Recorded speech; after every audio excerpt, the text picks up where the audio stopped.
दोस्तों नमस्कार। आप सभी का आपके अपने YouTube चैनल में हार्दिक अभिनंदन है। दोस्तों आज हम पढ़ेंगे NCERT की अगली कड़ी में NCERT की कक्षा 6 का अध्याय 2 ग्लोब, अक्षांश एवं देशांतर रेखाएं। प्रश्न नंबर 1 है, एक काल्पनिक रेखा जो ग्लोब पृथ्वी को दो बराबर भागों में बांटती है क्या कहलाती है? तो ये कहलाती है विषुवत रेखा या विषुवत वृत्त या भूमध्य रेखा। इस तरीके से ये इनका नाम दिया हुआ है। प्रश्न नंबर 2, विषुवत वर्त से ध्रुवों तक स्थित सभी समांतर वृत्तों रेखाओं को क्या कहा जाता है? अक्षांश रेखाएं। 0 डिग्री अक्षांश रेखा है विषुवत रेखा या भूमध्य रेखा। ये जो 0 डिग्री अक्षांश रेखा है उसको विषुवत रेखा या भूमध्य रेखा बोलते हैं या विषुवत वृत्त भी बोलते हैं। तो पहले ही प्रश्न को हमने देखा था, यानी ये दो समान भागों में पृथ्वी को विभाजित करती है, उत्तरी गोलार्ध और दक्षिणी गोलार्ध में। प्रश्न नंबर 4 है, 23.5 डिग्री उत्तरी अक्षांश रेखा को क्या कहा जाता है? कर्क रेखा।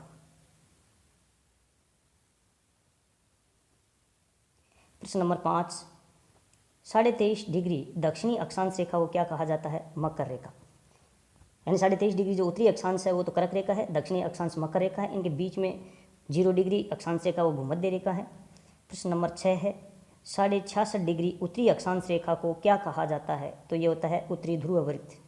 ये बातें थोड़ा हम पढ़ लेते हैं, फिर आपको समझाऊंगा चित्र के माध्यम से। अभी थोड़ा सा 2-4 प्रश्न और देख लेते हैं।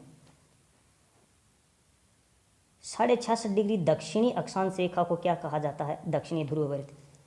यानी 66.5 डिग्री उत्तरी अक्षांश को उत्तरी ध्रुव वृत्त कहा जाता है, दक्षिणी अक्षांश को दक्षिणी ध्रुव वृत्त कहा जाता है, 23.5 डिग्री उत्तरी अक्षांश को कर्क रेखा कहा जाता है और दक्षिणी अक्षांश को मकर रेखा कहा जाता है। अब देखिए ये एक फैक्ट जो दे रखा है आपके NCERT किताब में, वो पढ़ते हैं। देखिए उनमें जैसा जैसा लिखा हुआ है वैसा मैंने यहाँ लिख दिया है। विषुवत वृत्त 0 अक्षांश को दर्शाती है, क्योंकि विषुवत वृत्त से दोनों तरफ ध्रुवों के बीच की दूरी पृथ्वी के चारों ओर के वृत्त का 1/4 है। अतः इसका माप होगा 360 अंश का 1/4 यानी 90 अंश। इस प्रकार 90 अंश उत्तरी अक्षांश उत्तर ध्रुव को दर्शाता है तथा 90 अंश दक्षिणी अक्षांश दक्षिणी ध्रुव को। अब ये बात देखो, हम एक चित्र के माध्यम से थोड़ा सा समझते हैं, आपको समझाऊं।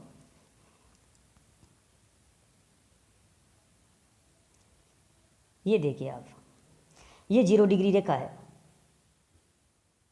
ये 0 डिग्री, ये आपकी भूमध्य रेखा है जो पृथ्वी को उत्तर और दक्षिणी गोलार्ध में बांटती है। यह आपकी कर्क रेखा है 23.5 डिग्री जो उत्तरी गोलार्ध में है, ये 23.5 डिग्री दक्षिणी गोलार्ध में है, और ये आपका उत्तरी ध्रुव वृत्त है जो 66.5 डिग्री तक का, और इधर आपका ये दक्षिणी ध्रुव वृत्त है, ये 66.5 डिग्री का। अब देखिए जो फैक्ट हमने पढ़ा है कि विषुवृत्त 0 अंश अक्षांश को दर्शाती है। विषुवृत्त के दोनों तरफ ध्रुवों के बीच की दूरी पृथ्वी के चारों ओर वृत्त का 1/4 है। यानी ये जो वृत्त है पृथ्वी के चारों ओर का, ये जो वृत्त बना हुआ है ऐसे, ये वृत्त, इसके चारों ओर का वृत्त है। यानी आपको पता है जो वृत्त बनता है वो होता है 360 डिग्री का, हमेशा 360 डिग्री का होता है। अब इसका 1/4 4 का भाग देते हैं तो 90 आता है। इसका माने ये इसका 1/4 है, कहने का मतलब ये जो को इसकी त्रिज्या बनती है ये 1/4 है, और ये त्रिज्या है वो भी 1/4 है। इस तरीके से ये दो भागों में इन्होंने बांट दिया। इसका माने 90 डिग्री उत्तरी गोलार्ध में है और 90 डिग्री दक्षिणी गोलार्ध में। हमने अभी पढ़ा है कि ये 66 डिग्री उत्तरी ध्रुव वृत्त है यहाँ तक, तो ये यहाँ है 90 डिग्री तक उत्तरी ध्रुव है। ये तो है उत्तरी ध्रुव वृत्त, ध्यान रखें, ये तो उत्तरी ध्रुव वृत्त हुआ, ये उत्तरी ध्रुव हुआ। इसी तरीके से दक्षिण में दक्षिणी ध्रुव वृत्त और दक्षिणी ध्रुव है। तो इस तरीके से ये 1/4 अंश में बांटकर ये 90 डिग्री का कोण बनाता है। देखिए ये ऐसे बनाता है, 90 डिग्री का कोण बनाता है पूरा इधर, और इधर से भी ये 90 डिग्री का कोण बनाता है, और टोटली ये कोण बनता है जो वृत्त का है वो 360 डिग्री का बनता है। चलते हैं अगले प्रश्न पर।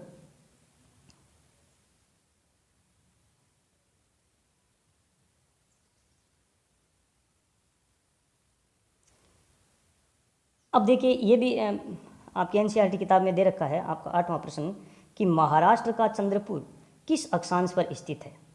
तो ये 20 डिग्री उत्तरी अक्षांश पर। वैसे ये कोई प्रश्न नहीं है, लेकिन एनसीईआरटी किताब में दे रखा है, तो ये एक मुख्य फैक्ट हो गया। क्योंकि यदि साधारण प्रश्न पूछा जाए कि महाराष्ट्र का चंद्रपुर किस अक्षांश पर है, तो ये प्रश्न बड़ा मुश्किल हो जाता है, किसी को ध्यान नहीं रहता, अक्षांश हर अक्षांश याद थोड़ी रहता है। लेकिन इसमें किताब में दे रखा है तो आपको याद करना ही है। 20 डिग्री उत्तरी अक्षांश पर है महाराष्ट्र का चंद्रपुर, किस अक्षांश पर स्थित है, तो 20 डिग्री उत्तरी अक्षांश पर स्थित है, ये आपको ध्यान रखना है। उसी तरीके से अगला प्रश्न है, ब्राज़ील जो दक्षिणी अमेरिका में स्थित है का बेलो होरिजोंटे किस अक्षांश पर स्थित है, ये 20 डिग्री दक्षिणी अक्षांश पर है। यानी ये किताब में समझाने के लिए दिया गया है कि यह 90 डिग्री दक्षिण तक है और 90 डिग्री उत्तरी गोलार्ध में है। तो ब्राज़ील का बेलो होरिजोंटे वो भी 20 डिग्री अक्षांश रेखा पर है, और हमारे महाराष्ट्र का चंद्रपुर है वो भी 20 डिग्री अक्षांश पर है।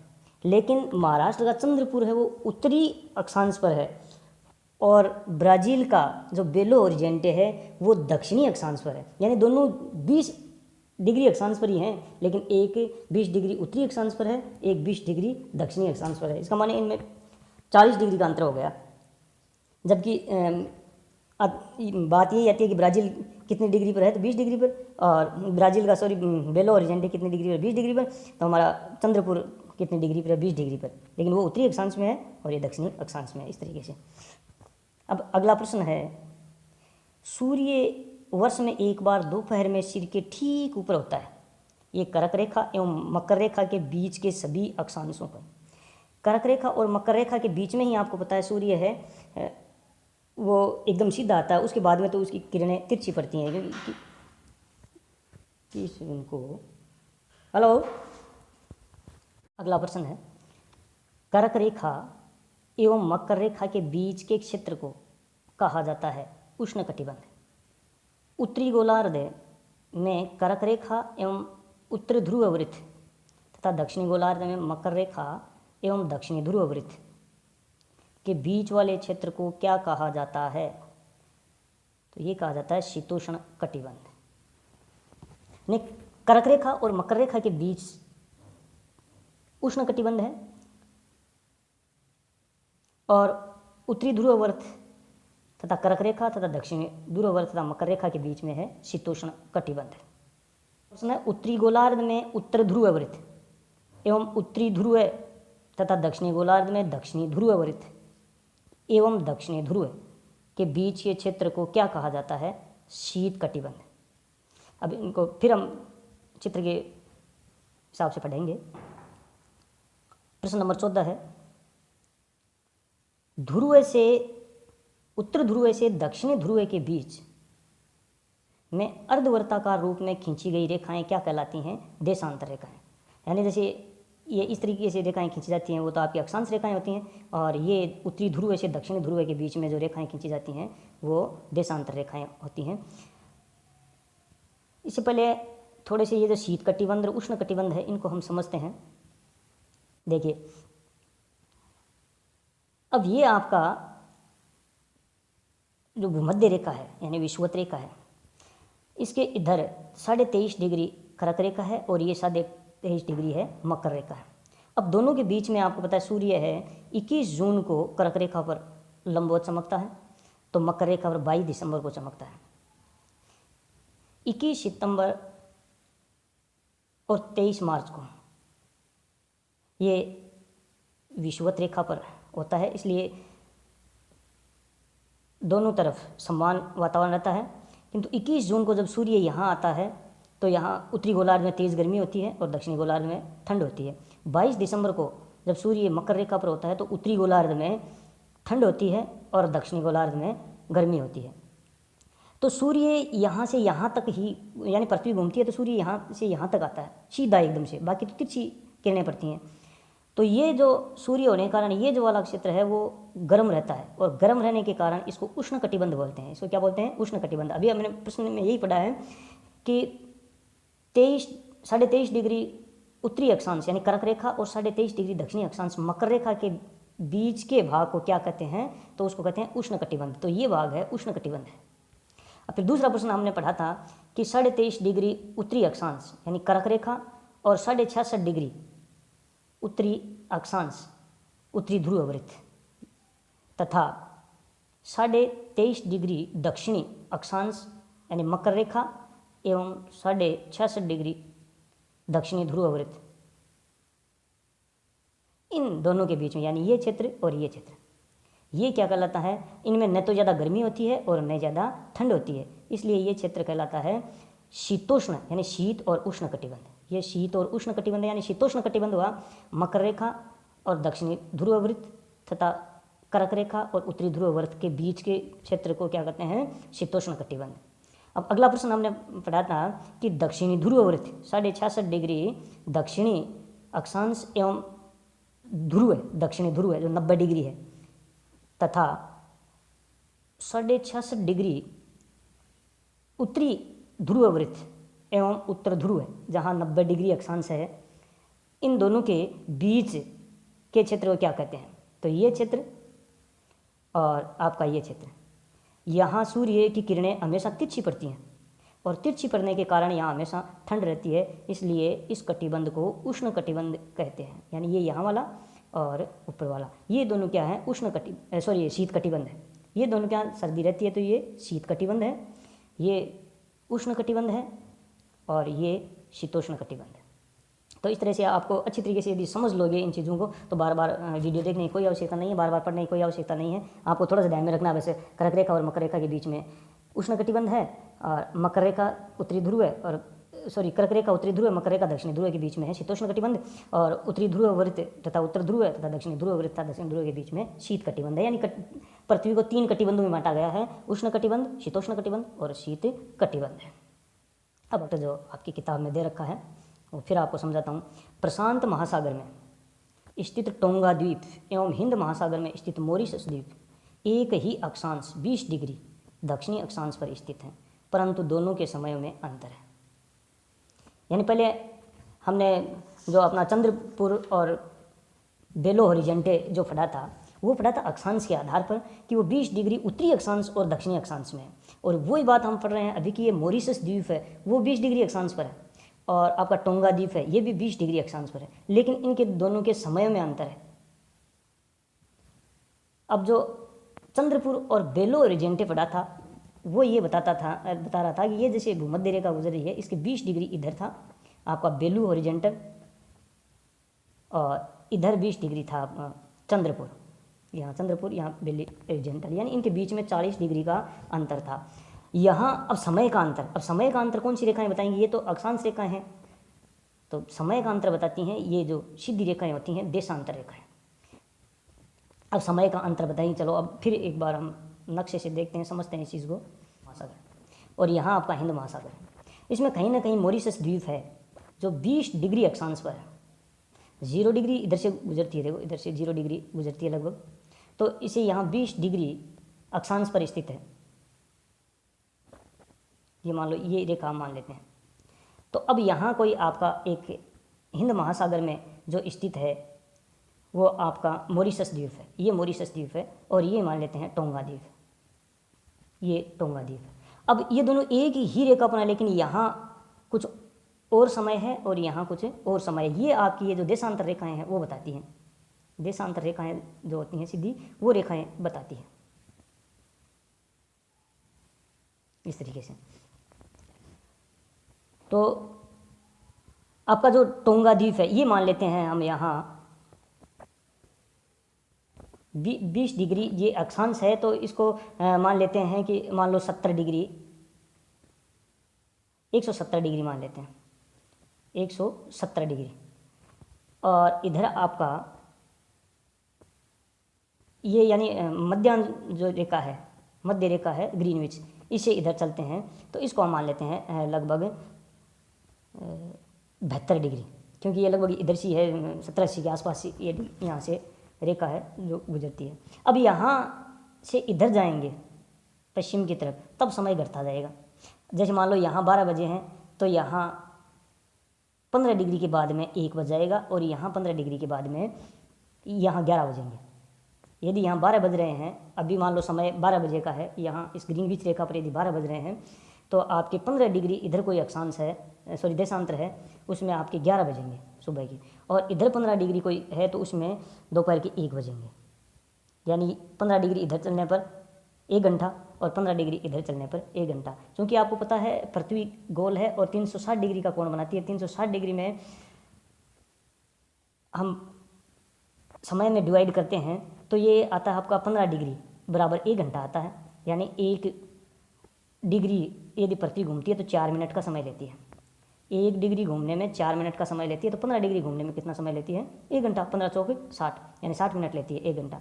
तो मान लो ये यहाँ 11 बजे हैं, इसी तरीके से इसको यहाँ तक हम ले जाते हैं तो समय कुछ और होगा और यहाँ वाला समय कुछ और होगा। यानी ये दोनों एक ही अक्षांश पर होते हुए भी इनमें समय अलग अलग होता है। इसका माने देशांतर रेखाएं क्या बताती हैं? समय बताती हैं। देशांतर रेखाओं के बीच की दूरी, देशांतर रेखाओं के बीच की दूरी ध्रुवों की तरफ बढ़ने पर घटती जाती है एवं ध्रुवों पर शून्य हो जाती है। यानी प्रश्न यहाँ ऐसे पूछा जा सकता है कि देशांतर रेखाओं के बीच की दूरी कम होती है ध्रुवों पर, भूमध्य रेखा पर 23.5 डिग्री उत्तरी अक्षांश पर, 23.5 डिग्री दक्षिणी अक्षांश पर। तो आपको ध्यान में ध्रुवों की तरफ एकदम से कम होती है। अभी एक चित्र के माध्यम से आपको बताऊंगा। फिर अगला प्रश्न देख लेते हैं। इससे पहले सभी देशांतर याम्योत्तर रेखाएं आपस में मिलती हैं ध्रुवों पर। यानी ये जो ऐसे देशांतर रेखा होती है इस तरह से ये घूम घूम के बनती है, और यहाँ जैसे ये भूमध्य रेखा पर इन दोनों के बीच में देखो सबसे ज़्यादा दूरी है, फिर धीरे धीरे धीरे कम होती जाती है, कम होती जाती है, और ये ध्रुवों पर जाकर आपस में मिल जाती है। तो ध्रुवों पर ये आपस में मिलती हैं। ध्यान रहे, देशांतर रेखाएं ध्रुवों पर मिलती हैं लेकिन अक्षांश रेखाएं कभी भी आपस में नहीं मिलती। इनके बीच की दूरी बराबर होती है। ये इस तरह से घूमती हुई जाती हैं, बराबर जाती हैं, ये समानांतर चलती हैं, लेकिन ये समानांतर नहीं चलती, दोनों ध्रुवों पर जाकर मिल जाती हैं। इसलिए ध्रुवों पर इनकी दूरी है वो शून्य हो जाती है। ध्रुव की तरफ ज्यों ज्यों बढ़ते हैं त्यों त्यों दूरी कम होती जाती है। अब 0 डिग्री देशांतर रेखा याम्योत्तर कहाँ से गुजरती है? तो ये ब्रिटेन के ग्रीनविच शहर में स्थित राजकीय वेधशाला से गुजरती है। आपको पता है 0 डिग्री देशांतर रेखा विश्व की प्रधान याम्योत्तर रेखा है, जहाँ से समय को डिवाइड किया जाता है, और अलग अलग देशों का अपना अपना अलग अलग समय निर्धारित किया गया। जैसे भारत का 82.5 डिग्री पूर्वी देशांतर को निर्धारित किया गया है, और वहीं से हमारा समय है, हमारी घड़ियाँ चलती हैं।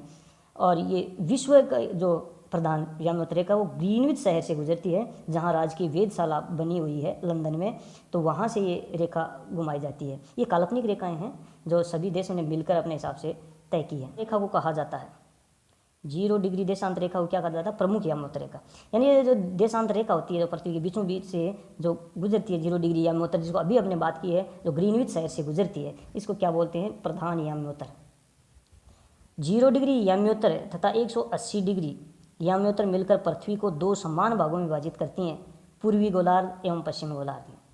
अब जो ये 0 डिग्री जो प्रधान रेखा है वो तो करती है ये वाला पूर्वी गोलार्ध और ये वाला पश्चिमी गोलार्ध, और 0 डिग्री जो अक्षांश होती है वो उत्तरी गोलार्ध और दक्षिणी गोलार्ध में विभाजित करती है। तो ये वैसे तो साधारण बातें हैं, लेकिन परीक्षा में प्रश्न जब आते हैं तो आप थोड़ा सा अब ध्यान नहीं दोगे तो परीक्षा में थोड़ा तनाव। देशांतर समझकर मैंने तो उत्तर दे दिया, ध्यान ही नहीं दिया कि अक्षांश का प्रश्न पूछ रहा था। थोड़ा सा एक बार आप ध्यान लगाकर, यानी इधर उधर मत देखो, केवल वीडियो पर नज़र रखो तो आपका काम बन जाएगा। आप थोड़ा सा ध्यान लगा लो एक बार। 2 समान भागों में विभाजित करते हैं, पूर्वी गोलार्ध। अब एक देखो ये नोट लगाया हमने कि 180 डिग्री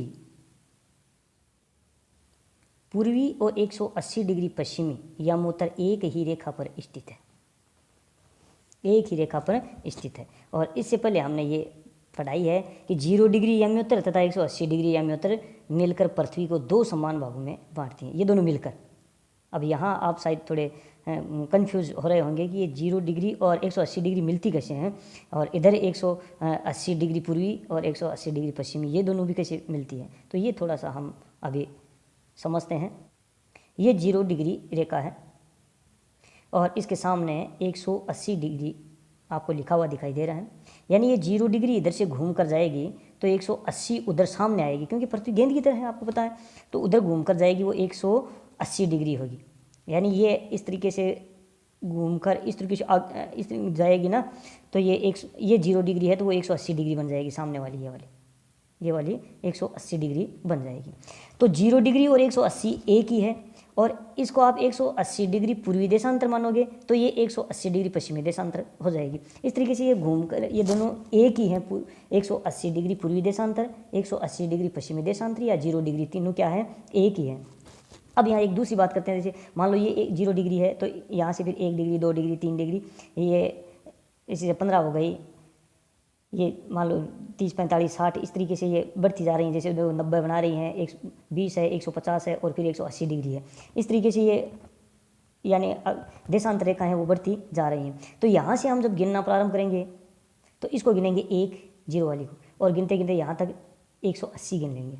कितने गिन लेंगे, 180। अब 180 को से आगे से गिनेंगे और यहाँ तक आएंगे तो ये फिर 180 हो जाएंगी, इससे यानी जस्ट पहले वाली, तो ये 180 हो जाएंगी। और दोनों को जोड़ते हैं तो ये 360 होती हैं, 360। यानी इसको एक बार गिन लिया तो दोबारा इसको नहीं गिन सकते हम। यहाँ से प्रारंभ होकर 80 और ये एक दोनों तरफ या चारों तरफ घूमकर है ये, इसलिए इसको दोबारा नहीं गिन सकते। तो देशांतर रेखाओं की संख्या होती है 360। इसके विपरीत दूसरी बात यही हम समझ लेते हैं, हालांकि मैंने प्रश्नों में डाल रखा है लास्ट में आपके देशांतर रेखाएं कितनी होती हैं, अक्षांश रेखाएं कितनी होती हैं, लेकिन ये हम समझ लेते हैं यहाँ ही ये बात। ये देखो आपकी अक्षांश रेखा 0 डिग्री अक्षांश रेखा, जो भूमध्य रेखा, विषुवत वृत्त या विषुवत रेखा बोलते हैं, यानी इस तरीके से है, ये 0 डिग्री है। इसके बाद में हम दूसरी करेंगे, मान लो ये 1 है, ये 2 है, ये 3 है, इस तरीके से चलती चलती ये 23.5 आ गई आपके लिए, फिर 66.5 आ गई, ये 90 आ गई, यहाँ ये 90 डिग्री जो ध्रुव आ गया। तो इस तरीके से ये रेखाएं हैं वो गुजरती हैं, वो तो क्या होती हैं, अक्षांश रेखाएं। तो ये जो 0 डिग्री वाली है, इसके बाद में 90 इधर हैं और 90 इधर हैं, यानी 90 होते हैं आपके 180। 180 अक्षांश हो गए और एक 0 वाला अलग हो गया। 0 से 90 इधर है, 90 इधर है, यानी 1 2 3 90, 1 2 3 90 इस तरीके से। तो ये अक्षांशों की संख्या हो गई 180 प्लस 1 बराबर 181। तो पृथ्वी पर अक्षांश रेखाएं कितनी, काल्पनिक अक्षांश रेखाएं जो खींची गई कितनी खींची गई, 181, और देशांतर रेखाएं हैं वो 360। तो ये प्रश्न कई बार आता है, ये देशांतर रेखाओं की कुल संख्या 360, 361, 180, इस तरीके से ऑप्शन दिए हुए होते हैं। तो यहाँ कंफ्यूज होने की कोई आवश्यकता नहीं है आपको। देशांतर रेखाएं हैं वो 360 हैं और अक्षांश रेखाएं हैं वो 181 हैं। चलो फिर आगे बढ़ते हैं।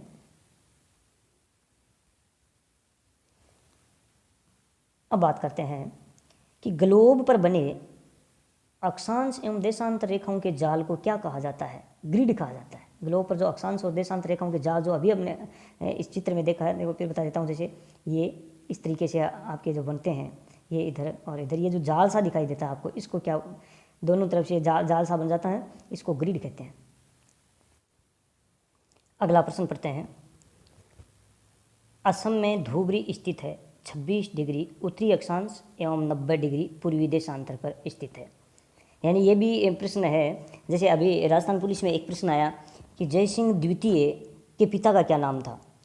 अब गाइडों में खूब खोज लिया लोगों ने, कहीं पर भी नहीं मिला, और राजस्थान अध्ययन की किताब से प्रश्न पूछा गया था। तो इसी तरीके से ऐसे प्रश्न वो देखने में बड़े टफ लगते हैं, लेकिन आपकी एनसीईआरटी किताब में हैं तो पूछे जा सकते हैं कि असम में धुबरी स्थित है, तो ये आपके कुछ 26 डिग्री 20 डिग्री इस तरीके से दिया जा सकता है। यानी किताब में ये समझाने के लिए दिया गया है कि ये समय का पता किस तरह से लगा सकते हैं। जैसे ये अपनी पृथ्वी है और ये 0 डिग्री अक्षांश है, ये 0 डिग्री देशांतर है। तो हमें पता है भारत की स्थिति यहाँ है और ये 26 डिग्री लगभग यानी 23 डिग्री से ऊपर है।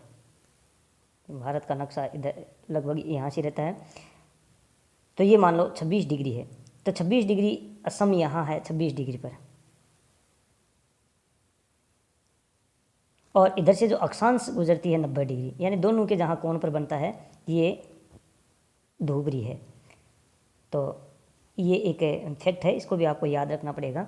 फिर अगला प्रश्न है, समय को मापने का सबसे अच्छा साधन है पृथ्वी, चंद्रमा एवं ग्रहों की गति। प्रश्न नंबर 23, स्थानीय समय का अनुमान लगाया जाता है सूर्य के द्वारा बनने वाली परछाई से। प्रश्न नंबर 24, दोपहर के समय 12 बजे सूर्य होता है आकाश में सबसे ऊंचे बिंदु पर। यानी दोपहर के 12 बजे होते हैं, तब सबसे ऊंचे बिंदु पर होता है सूर्य। और ये आपको पता ही है, कर्क रेखा और मकर रेखा के बीच में जितने भी अक्षांश हैं उन पर ये दिन में, वर्ष में एक बार एक दिन में जरूर आता है। पृथ्वी घूमती है पश्चिम से पूर्व की ओर, पश्चिम से पूर्व की ओर। ये भी ध्यान में रखना आप, ये प्रश्न कई बार परीक्षा में पूछा जाता है। पृथ्वी घूमती है पश्चिम से पूर्व की ओर, पूर्व से पश्चिम की ओर, उत्तर से दक्षिण की ओर, दक्षिण से पूर्व की ओर, इस तरह के ऑप्शन आते हैं। अब देखिए ये एक फैक्ट फिर दे रखा है, इसको हम समझेंगे फिर। पृथ्वी लगभग 24 घंटे में अपने अक्ष पर 360 डिग्री घूम जाती है, अर्थात वह 1 घंटे में 15 डिग्री एवं 4 मिनट में 1 डिग्री घूमती है। इस प्रकार जब ग्रीनविच में दोपहर के 12 बजते हैं, तब ग्रीनविच से 15 डिग्री पूर्व में समय होगा 15 गुणा 4 बराबर 60 मिनट, अर्थात ग्रीनविच के समय से 1 घंटा आगे, अर्थात वहाँ दोपहर का 1 बजा होगा। लेकिन ग्रीनविच से 15 डिग्री पश्चिम, 15 डिग्री पश्चिम का समय ग्रीनविच समय से 1 घंटा पीछे होगा, यानी वहाँ सुबह के 11 बजे होंगे। इसी प्रकार जब ग्रीनविच पर दोपहर के 12 बजे होंगे, उस समय 180 डिग्री पर मध्य रात्रि होगी। अब देखिए हम फिर समझते हैं इनको। ये हमारी पृथ्वी है और ये पृथ्वी है,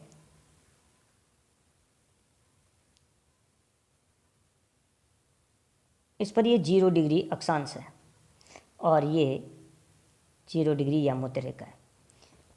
अब यहाँ से देखिए 0 डिग्री यामोत्तर है, सामने 180 डिग्री यामोत्तर है, ये आपको पता है, ये हम पहले समझ चुके हैं। तो 180 डिग्री और यदि 0 डिग्री पर 12 बजते हैं, कहने का मतलब ये 0 डिग्री है, इस पर 12 बजते हैं दिन के, तो सामने जो 180 डिग्री जो रेखा घूमती है उस पर रात के 12 बजेंगे, उस पर रात के 12 बजेंगे। ये पृथ्वी है वो 360 डिग्री का कोण बनाती है और ये 24 घंटे में एक चक्कर लगाती है। इसका माने 360 में यदि 24 का हम भाग देते हैं तो 15 आता है, यानी 24 घंटे में ये 360 डिग्री घूमती है, तो 1 घंटे में ये 15 डिग्री घूमेगी। 1 घंटे में कितनी डिग्री घूमेगी? 15 डिग्री। अब ये 0 है, इससे हम 15 डिग्री यहाँ चलते हैं, 15 डिग्री यदि इधर चलते हैं हम ऐसे, तो यहाँ यदि 12 बज रहे हैं, इसमें 12 बजे हुए हैं दिन के, तो यहाँ 15 डिग्री आगे चलने पर यहाँ कितने बजेंगे? 1 बजेंगे। यानी हम ज्यों ज्यों पूर्व की तरफ जाएंगे, यदि 30 डिग्री पर कोई आदमी होगा तो उसकी घड़ी में, मान लो यहाँ कोई 0 डिग्री पर आदमी खड़ा है, उसके हाथ पर घड़ी है, 15 डिग्री पर खड़ा है और 30 डिग्री पर खड़ा है, तो जो 0 डिग्री पर खड़ा है उसकी घड़ी में 12 बजे हैं, 15 डिग्री पर खड़ा है उसकी घड़ी में 1 बजे हैं और 30 डिग्री पर खड़ा है उसकी घड़ी में 2 बजे हैं। और इधर यदि वो आदमी यदि इधर 15 डिग्री पर है तो उसकी घड़ी में 11 बजे हैं। यानी पूर्व पश्चिम की तरफ चलेंगे तो ये समय कम होता जाएगा और पूर्व की तरफ चलेंगे तो ये समय बढ़ता जाएगा, क्योंकि पृथ्वी पश्चिम से पूर्व की ओर घूमती है। ये अभी प्रश्न में हमने देखा है। तो ये इसलिए समझाने के लिए ये फैक्ट दिया है कि इधर हम पश्चिम की तरफ चलते हैं तो यदि 15 डिग्री चलते हैं तो 1 घंटा कम हो जाता है समय, और इधर यदि 15 डिग्री चलते हैं तो 1 घंटा समय ज़्यादा हो जाता है। अब 1 घंटे में 15 डिग्री पृथ्वी है जो घूमती है, तो 1 मिनट में 4 डिग्री घूमेगी। भाई 15 चौक 60, तो यानी 1 मिनट 1 डिग्री हम आगे बढ़ेंगे तो 4 मिनट का समय लगेगा। अब देखो आगे एक प्रश्न भी और दे रखा है इसी तरीके का कि भारत में गुजरात के द्वारका तथा असम के डिब्रूगढ़ के स्थानीय समय में लगभग कितना अंतर है? कितना अंतर है? तो है 1 घंटा और 45 मिनट का। ये भी फैक्ट दे रखा है कि भारत में जो गुजरात का द्वारका है और असम का डिब्रूगढ़ है उसके स्थानीय समय में लगभग 1 घंटा 45 मिनट का फर्क है। अब इसको हम देखिए भारत के नक्शे के माध्यम से समझते हैं। ये देखिए गुजरात है, गुजरात का अंतिम छोर है, और इधर अरुणाचल प्रदेश, ये गुजरात का अंतिम छोर है, इधर अरुणाचल प्रदेश का अंतिम छोर है। आपको इस बात का भी ध्यान है कि ये जो देशांतर रेखा है ये 68 डिग्री 7 मिनट है, 68 डिग्री 7 मिनट से 97 डिग्री, 68 डिग्री 7 से 97 डिग्री 25 मिनट तक हमारा भारत की देशांतरीय स्थिति है। अब प्रश्न पूछा है कि ये द्वारका है गुजरात का, यहाँ से यहाँ असम है, ये असम की स्थिति है, ऐसे ऐसी होती है, यहाँ होता है असम, तो ये असम का डिब्रूगढ़ है इधर इसमें, और ये द्वारिका है, यहाँ 1 घंटे और 45 मिनट का अंतर है। तो आप इसकी स्थिति का पता लगाओ कि इनके बीच में दूरी कितनी है। यदि समय इतना है तो दूरी कितनी है। अब समय से दूरी आप लगा सकते हो। अब 1 घंटे में कितने डिग्री, 1 घंटे में 15 डिग्री, ये हम इस फैक्ट से समझे हैं कि भाई 360 डिग्री घूमती है पृथ्वी 24 घंटे में, तो 1 घंटे में 15 डिग्री घूमती है, तो 1 घंटे बराबर कितनी हो गई, 15 डिग्री। तो मान लो इसको 68.7 है तो गुणनतर मान लेते हैं, या 68 मान कर चलते हैं, चलो गुणनतर मान लेते हैं। ये द्वारका का कोई पॉइंट है इधर और 69 डिग्री से चलता है। अब 1 घंटा होगा तो 15 डिग्री जोड़े जाएंगे इसमें, और फिर 45 मिनट, यानी 10 चौक 40 और 11 चौक 44, 11 मिनट। 15 में 11 जोड़ते हैं तो 26 मिनट। अब 69 में आप 26 जोड़ो तो ये 15 6 2 8 1 9 95, लगभग ये 95 डिग्री के आसपास बनेगा, यानी ये 95 डिग्री। तो इन दोनों के बीच में लगभग 26 डिग्री का अंतर होगा। 1 घंटा 45 मिनट दे रखा है, इसका माने कितनी डिग्री का अंतर होगा, 26 डिग्री का। 26 डिग्री, और फिर 1 मिनट में 4 डिग्री घूमता है, तो 1 डिग्री पूरा घूमता ही नहीं है 45 में, तो ये लगभग होता है कि 26 डिग्री के आसपास इनकी दूरी है, इनके दोनों के बीच की। यदि 1 घंटा और 45 मिनट का समय इनके बीच में है तो इनकी दूरी है वो 26 डिग्री की है। ये बात यदि आप समझ जाओगे तो आप ऐसे प्रश्न कहीं से भी अगला घुमा कर पूछ लेगा तो भी आपकी कोई दिक्कतें नहीं होगी। अब अगला प्रश्न देखते हैं। भारत की मानक याम्योत्तर रेखा है, मानक याम्योत्तर रेखा मतलब मानक देशांतरीय रेखा कौन सी है, तो ये 82.5 डिग्री पूर्वी देशांतर रेखा जो इलाहाबाद के नैनी से गुजरती है, ये काल्पनिक रेखा है, और यहीं से भारत की जो घड़ियां हैं वो कंट्रोल होती है, यहीं से समय चलता है। अब भारत का मानक समय विश्व मानक समय से, ये प्रश्न कट गया, विश्व मानक समय से 5 घंटे और 30 मिनट आगे है, यानी जो ग्रीनविच का समय है, जो ग्रीनविच का जो मानक समय है उससे भारत का जो मानक समय 82.5 डिग्री है, ग्रीनविच में 0 डिग्री है, और भारत का है जो 82.5 डिग्री है, 0 डिग्री और 82.5 डिग्री, इनमें अंतर आता है 5 घंटे 30 मिनट का। 5 घंटे 30 मिनट आगे है भारत का समय, पीछे नहीं है, क्योंकि हम ग्रीनविच से पूर्व की ओर हैं और पूर्व की ओर समय आगे रहता है। पश्चिम की ओर जाते हैं तो समय घटता जाता है, पूर्व की ओर जाते हैं तो समय बढ़ता जाता है। ये बात हम अच्छी तरीके से समझ चुके हैं। तो भारत का जो मानक समय विश्व के मानक समय से 5.5 घंटे आगे है। अगला प्रश्न है, जब लंदन में दोपहर के 12 बजे होंगे तब भारत में शाम के 7:30 बजे होंगे, क्योंकि ग्रीनविच रेखा लंदन के पास से गुजरती है, तो वहाँ यदि 2 बजे हैं तो भारत कितने, अभी प्रश्न पढ़ा है, 5.5 घंटे आगे है, तो 2 में 5.5 जोड़ोगे तो 7:30 बजे होंगे। यदि लंदन में दोपहर के 2 बजते हैं तो भारत में शाम के 7:30 बजेंगे। और रूस में कितने मानक समयों को अपनाया गया है, 11 मानक समय। रूस में 11 मानक समयों को अपनाया गया, भारत में केवल एक ही मानक समय है 82.5 डिग्री। अभी 11 मानक समय अपनाने का कारण है कि रूस की पूर्व से पश्चिम की जो लंबाई है बहुत ज़्यादा है, और वहाँ यदि एक ही मानक समय बना लिया जाता है तो इनके समय में बहुत अंतर आ जाता है, इसलिए इनको छोटे छोटे टुकड़ों में बांटकर इन्होंने 11 मानक समयों में बांटा था जब ये सोवियत संघ था, और उसी हिसाब से ये अब चल रहा है। संयुक्त राज्य अमेरिका में, अगला प्रश्न है, संयुक्त राज्य अमेरिका में 7 एवं कनाडा में 6 मानक समय हैं। संयुक्त राज्य अमेरिका और कनाडा भी पूर्व से पश्चिम की इनकी दूरी बहुत ज़्यादा है, इसलिए इन्होंने अपने ये मानक समय माने। हालांकि आपकी किताब में केवल ये एक ही दे रखा है रूस का, लेकिन 7वीं की किताब में दे रखा है संयुक्त राज्य अमेरिका में 7 एवं कनाडा में 6 मानक समय है, तो ये दोनों को मैंने इसलिए एक जगह कर दिया है कि आप ये याद करने में आसानी रह जाए कि रूस में 11 मानक समय है, संयुक्त राज्य अमेरिका में 7 मानक समय है और कनाडा में 6 मानक समय है। अब देखिए ये देशों की अपनी अपनी स्थिति के अनुरूप ये मानते हैं, तो उसी हिसाब से जितनी चौड़ाई है पूर्व से पश्चिम की तरफ, उसी हिसाब से इन्होंने संयुक्त राज्य अमेरिका ने 7 और कनाडा ने अपने 6 मान रखे हैं। तो दोस्तों ये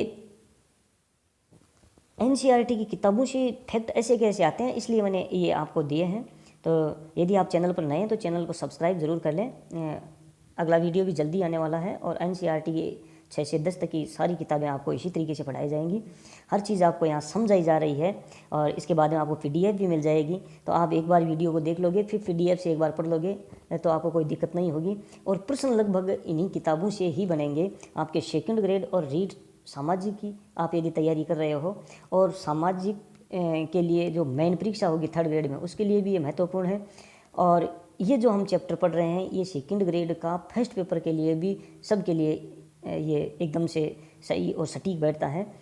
तो आप चैनल को ज़रूर सब्सक्राइब कर लें और यदि वीडियो अच्छा लगे तो लाइक ज़रूर करें। अगला प्रश्न है 32। देशांतर की कुल संख्या है 360 और अक्षांशों की कुल संख्या है 181। ये बात मैं पहले आपको बता चुका हूँ, ये आप समझ ही चुके होंगे। तो यानी देशांतर हैं वो 0 डिग्री और 180 डिग्री एक ही है, इसलिए 180 और 180 360 हो जाते हैं। और इनमें 90 उत्तरी गोलार्ध में, 90 दक्षिणी गोलार्ध में और एक भूमध्य रेखा, इस तरह से मिलाकर 181 हैं अक्षांशों की संख्या होती है। तो दोस्तों ये आपका पाठ 2 था और जितना सिलेबस में दे रखा उसी के अकॉर्डिंग हम पढ़ेंगे। तो पाठ नंबर 2 और 3 अपने सिलेबस में 3 भी है और इसके बाद में कक्षा 6 का पाठ है, वो 3 के बाद 7वां और 8वां पार्ट ही है। 4, 5, 6 ये हमारे न तो रीट में है और न सेकंड ग्रेड में है, इसलिए 4, 5 और 6 पार्ट नहीं पढ़ेंगे। इसके बाद में तीसरा पार्ट पढ़ेंगे और बाद में 7वां और 8वां पार्ट पढ़ेंगे। तो दोस्तों कैसा लगा आपको वीडियो? यदि वीडियो अच्छा लगा है तो लाइक करें और कोई आपको शंका हो या वीडियो में कोई और तरीके की कुछ जोड़ने की गुंजाइश हो तो आप कमेंट ज़रूर करना। धन्यवाद।